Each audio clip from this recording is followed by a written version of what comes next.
Hello, a very good afternoon to Dr. Manjit and to everyone else here. So today, my group will be presenting our case. Our group members are myself, Daryl Chua, Matthew Ramani, and Chong Ching. Okay, next slide, please. All right, so the company that we chose is a company that we'll be using a pseudonym for the actual name. We will just refer to it as Fish and Chips for now. So it is a local-based Western food restaurant in northern Penang. And it has been running for almost 10 years. And due to its location, especially because it's in Penang, it specializes in seafood and various kinds of seafood. The choices of fish and also incorporated into different aspects of their food, such as pasta as well. It is in a great location, very popular tourist spot, and there's also many expatriates that are living in the area. So they are also continuously coming and being the customers in the restaurant. And for the restaurant's pricing, it has above average pricing compared to the other restaurants in the area, especially when you compare it to the local hawker stores that are nearby. However, when you compare it to other restaurants of the same type, such as other Western food restaurants, it is quite evenly priced. So a little bit of backstory for myself. We chose this company because I have been a part of their staff from September 2020 until now. And so I do have first-hand experience on a bit about the issues that are being faced by the company, both internally and externally. So throughout this presentation, we will be touching upon the problems for both internal and external that are faced in the company. All right, one more slide, please. All right, so here is a little bit of further insight on the company management, a bit on the employees, the staff, and also a bit about the customers. So firstly, the style of management that I would say is being used in this company is that it is a mix of the laissez-faire and the autocratic style, in the sense where the boss who employs all of us prefers a handoff approach and is not normally in store. And so it is normally left to the managers, which are one person that is for the service crew, and for the kitchen will be the chef.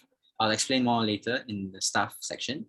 And for autocratic style, the reason why I included this is because even though there are things that can be run on their own, our boss still does have the final say in every matter that pertains to the restaurant's direction, or with the change of anything related to the restaurant. So in that sense, I think most companies as well, not just in this case, but I think most companies and restaurants will adopt a mix of these two in order for it to work smoothly. So as you can see, the order of hierarchy goes the boss to the managers, and then on to the rest of the staff. So second point, the staff, it's generally small pool of staff, in the sense where there is always no more than 15, and the numbers could even go down to 7 or 8, especially during this pandemic season, where even with, let's say there were 15, it was split between the kitchen crew and the service crew, where there are about five staff for the kitchen crew and the remaining 10 for the service crew. This was around the time in Penang where dine-in was still allowed, and we had a lot of people towards the end of 2020. And I was part of the 10 staff for the service crew. And currently, since dine-in is not allowed and we are only allowing deliveries and takeaways, the the SOP for restaurants have been cut down to half capacity, where we only have around 3 to 4 kitchen crew, and the rest are only service crew, about three to 4 as well. So moving on to the customers, the restaurant is slightly reliant. It is still a bit traditional in the sense where they are relying on the same customers, regular customers that will come in every week, that are familiar with our menu and what they would like to order. So, however, there is only so many of these regular customers that come in at that point. And so the restaurant would rely on delivery services in order to introduce new customers to the restaurant. And all this will be explained further on by my other two groupmates. So now I'll pass the time to Matthew.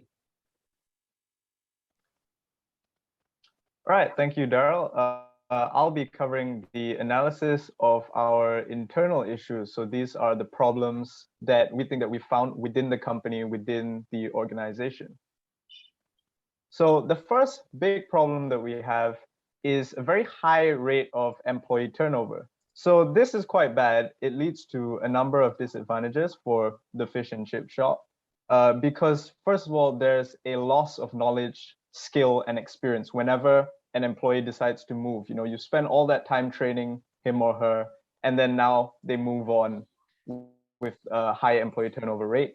And not only that, now you have to lose time and money training new employees that replace the old one, and that increases the cost of recruitment. And so all in all, this results in a loss of revenue, which according to a study quoted by Forbes is actually quantifiable. They believe that the loss of revenue for turnover for an employer is about 33% or up to 33% of an employee's salary. And this is about the training, the recruitment costs, and all that stuff. And they also believe in the same study, it states that it can take 8 to 12 weeks roughly for the new employees to actually acquire and learn the skills and knowledge that's required to carry out the job. And once they have that, it still takes an additional few months for them to get settled in and to build up to their peak level of productivity. It takes a few months on top of the 8 to 12 weeks. So if you consider all that, that's a lot of time wasted.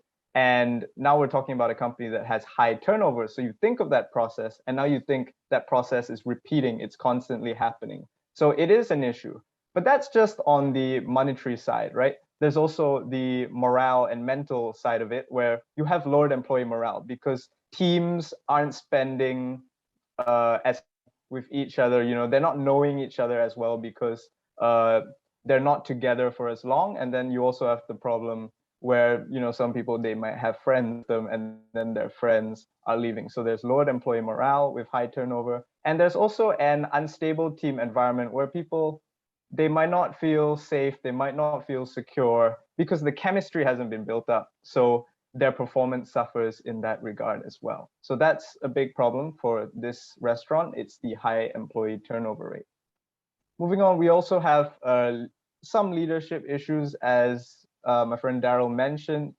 There is a mixed leadership style. It's a mix of laissez-faire and also autocratic, but it can be inconsistent as well from the manager side because they may not know, you know, they may not know whether are they going to be doing the delegating today or are they going to be delegated. So there's that sense of uncertainty there, a bit of a lack of consistency in that regard. And the leadership at this restaurant also exhibits resistance to change, mainly passive negative responses, such as agreeing verbally but failing to follow through. And there is like a sort of procrastination issue where they say, okay, yeah, that's a good idea. We're going to implement this, but then just take a really long time to actually implement it, sometimes not implementing it at all. So there's definitely a procrastination and failure to implement some of the problem solving techniques. And that also leads to very slow response times, and in particular, slow adaptation to technology. For example, there's this thing called WhatsApp Business, which is a new side of WhatsApp that businesses, and it has been put to the leadership to create an account for WhatsApp Business. They just haven't got to it yet. And it would actually save a lot of time. For example, customers are actually buying through WhatsApp ordering, and they're asking things like, oh, can I have the menu? And so it's wasting time for the employee that has to answer all these questions, because if you have WhatsApp Business, you can actually just show your menu there on the screen of the WhatsApp page. And also you have things like, for example, Grab Food. Grab Food is something that's been around for a fair few years now, and there's quite a lot of restaurants that use it. But this restaurant is one of those that had to really adapt quickly because of the pandemic. They only opened a Grab shop. They only allowed their food to be sold through Grab Food once the pandemic started. So it was a bit of a for them, whereas some restaurants opened through Grab much earlier, and so they had an easier time of adjusting. So those are some of the issues from the leadership side of things. And then we have the team-based issues, the issues within the organization. And one such is that there is a lack of communication and cooperation between departments. And within the departments, staff are only trained to perform their role. They're not necessarily trained to know other departments' roles and their jobs, and they're also not exactly trained to work together with the other departments. So what you end up with is a somewhat fragmented workforce where each department, you have the servers, you have the cooks, you have the cashiers, they're just focused on their side of things. They're not looking at the big picture. In a restaurant, there's so many moving parts. They're not looking at the big picture of how everything works together, the whole operation, how everything comes together. And then you also get the fact that they might not actually know the capabilities of other departments. So the servers, for example, or the waiters that take down the orders, they may not know, what's the maximum capacity of the kitchen? Can they handle these orders right now? Are they overwhelming them? So these are some of the team-based issues within the organization that are prominent and need to be ironed out. Now I will pass you off to Ching to continue with the external issues. Thank you, Matthew, and now I will talk about the external issues of fish and chip. Due to the COVID-19 pandemic, Malaysia experienced the first lockdown on 18 March 2020 to 31st March 2020. Afterwards, Malaysia was under a movement control order where people were encouraged to stay at home and could not dine in the restaurant. Many of the restaurants, including fish and chip, struggled to maintain their profits, while at the same time, they need to pay a lot of expenses, such as rent, wages, taxes, and so on.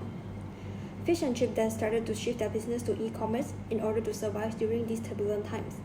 Hence, they partner with foodpanda and GrabFood to provide food delivery services to people. The employees' working schedule and job tasks have to be redesigned, where previously waiters would need to serve customer food and pass the bill to the customers, but now they have to take orders from customers online. Not only that, the COVID-19 also has changed Malaysian preference and buying behavior, where people now prefer to order food online instead of going out to dine in. According to Razak, he reported that the demand for food delivery services is still high, even under the CMCO, where people are allowed to leave their home and dine in the restaurant. He declared that the income of the rider is not affected, where now they still can earn around 3,000 to 4,000 a month. In this case, it is an unplanned change, and the change is at an individual level. The business strategies also changed because they now shifted online and they provide delivery services to customers. And now I'll pass it to Darryl to conclude the case. All right, thank you, Ching. And so for the conclusion, as you can see, there are multiple internal and external factors that are currently being faced, all these problems that are currently being faced by fish and chips. And so we'll just have a little brief Q&A session that we have prepared. And just to answer maybe if these happen, these questions did cross your mind. So the first one is, when did the company start to face these issues? So I can only answer this as from my knowledge as a staff, where I've only been there since September last year. So I've only been there for about a year. And during the first few months, I did not notice these problems.